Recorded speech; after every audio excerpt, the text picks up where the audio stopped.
Feeding thoughts with healthy fuel requires identifying the things which poison our thoughts. A poison of thoughts can be anything that resists holiness, values sin, and decreases your closeness with the Lord.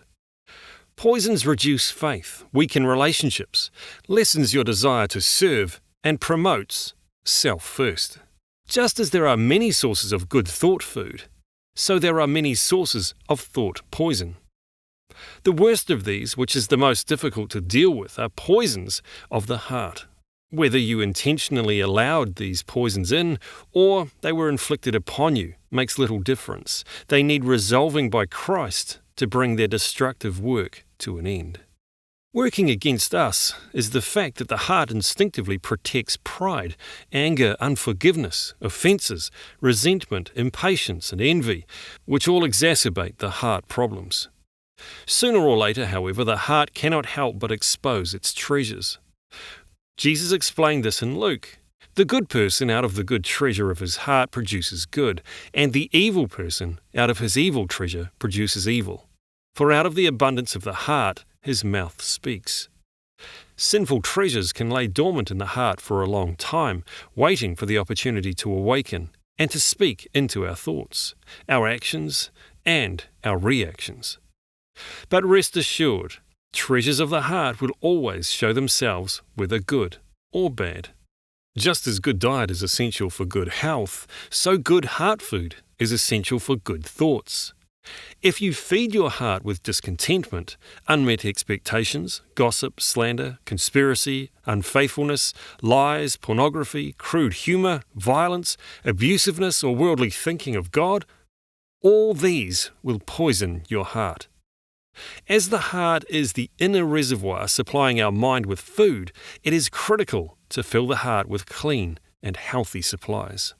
We naturally find this level of heart evaluation distasteful. Becoming aware of poisons within calls for serious humility. When David called his son Solomon to build a temple for the Lord in 1 Chronicles, he instructed him to set your mind and heart to seek the Lord your God. This instruction called Solomon to filter what he permitted to enter himself. It also required Solomon to willfully determine the activities of his mind and heart. And finally, it directed Solomon to speak God-orientated instructions to himself, ordering that inner activities of all kinds were to seek the Lord your God.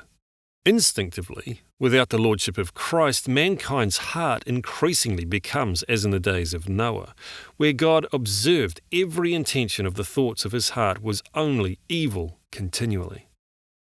If we neglect this important area of practical faith, our natural impulses will gravitate towards pre-salvation desires. Unfortunately, poisons of the heart come naturally and easily, often existing as the oldest residents of our heart. They are often well disguised, buried within personality, protected by many layers of self-preservation, and masters of deceit.